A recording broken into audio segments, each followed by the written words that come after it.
Jeudi 26 novembre. Lecture de l'Apocalypse de Saint Jean. Moi, Jean, j'ai vu descendre du ciel un autre ange, ayant un grand pouvoir, et la terre fut illuminée de sa gloire. Il s'écria d'une voix puissante. Elle est tombée, Babylone la grande. La voilà devenue tanière de démons, repère de tous les esprits impurs, repère de tous les oiseaux impurs, repère de toutes les bêtes impures et répugnantes. Alors, un ange plein de force prit une pierre pareille à une grande meule et la précipita dans la mer, en disant : Ainsi, d'un coup, sera précipitée Babylone, la grande ville. On ne la retrouvera jamais plus. La voix des joueurs de cithare et des musiciens, des joueurs de flûte et de trompette, chez toi ne s'entendra jamais plus. Aucun artisan, d'aucun métier, chez toi ne se trouvera jamais plus. Et la voix de la meule, chez toi ne s'entendra jamais plus.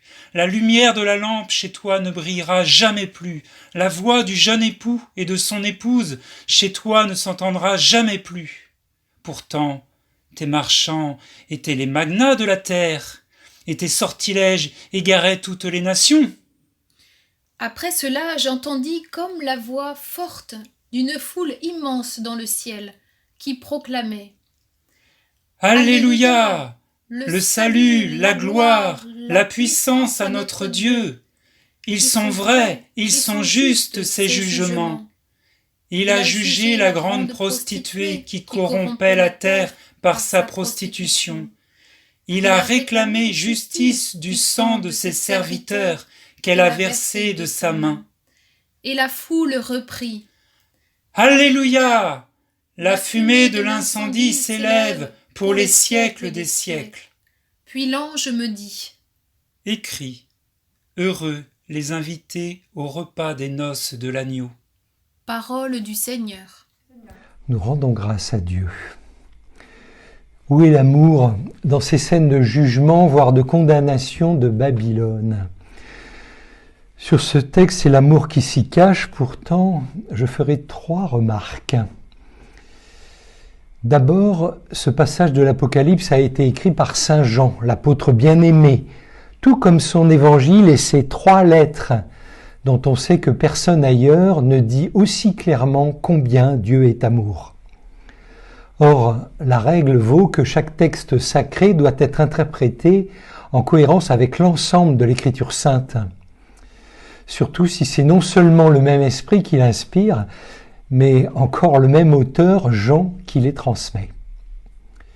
Deuxièmement, les visions du livre de l'Apocalypse sont clairement encadrées au début et dans sa conclusion par le dévoilement de l'amour.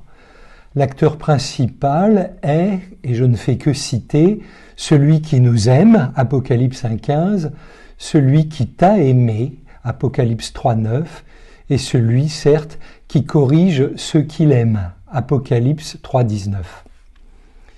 Et troisièmement, notre lecture aujourd'hui se termine par la contemplation des noces de l'agneau, image suprême de l'amour du Seigneur pour l'humanité.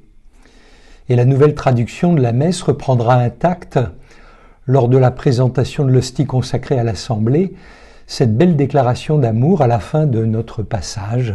Heureux les invités au repas des noces de l'agneau.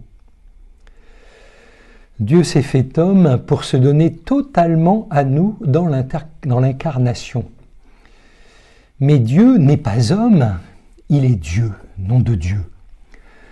Ce n'est pas non plus parce qu'à la messe il se fait pain qu'il n'est que pain, car il est Dieu. L'Apocalypse, dernier mot de la Bible, décrit tout simplement l'accomplissement des images de la grande prophétie d'Ancien Testament avec Jésus.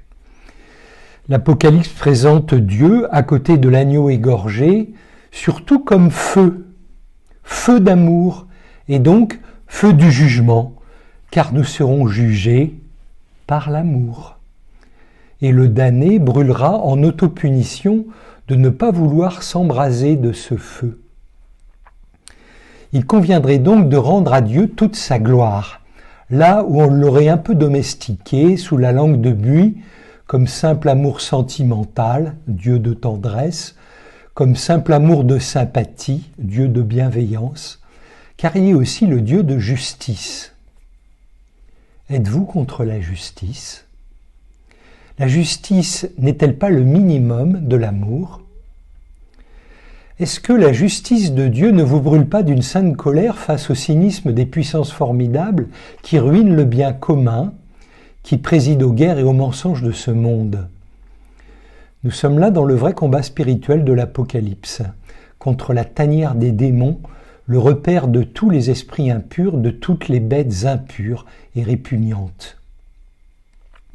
En ce moment, lors des adorations qui remplacent les messes impossibles pour cause de Covid, je me plais à contempler dans l'hostie immobile, silencieusement exposée, toutes les images du violent combat apocalyptique qui s'y livre chaque jour jusqu'à la fin des temps.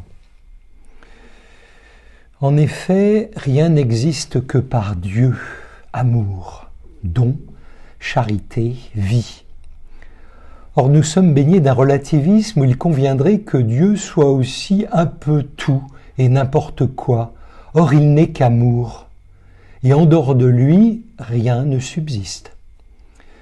Dieu s'est même aventuré hors de lui-même dans le néant du mal sur la croix pour nous sauver du péché. Comment voudriez-vous que celui qui refuse obstinément jusqu'à cette miséricorde ne déclenche pas un redoublement d'insistance de l'amour, un surcroît de sa puissance de feu face à l'indicible violence de son antagonisme ? De par notre propre responsabilité, choisissant le bien ou le mal, nous sommes finalement notre propre juge. Comme l'exprime un auteur sûr, Dieu est dans une complète détermination de l'amour à ne pouvoir et à ne vouloir pactiser en rien avec ce qui s'oppose à son feu le plus pur. Le mal qui s'est incrusté dans le cœur des hommes doit disparaître à tout prix et être jeté hors du monde, de façon à ce qu'il n'ait plus rien à dévorer que lui-même. Babylone est précipitée dans la mer où on ne la retrouvera jamais plus. La fumée d'incendie s'élève sur la grande prostituée pour les siècles des siècles. Amen. Notre cité se trouve dans les cieux, nous verrons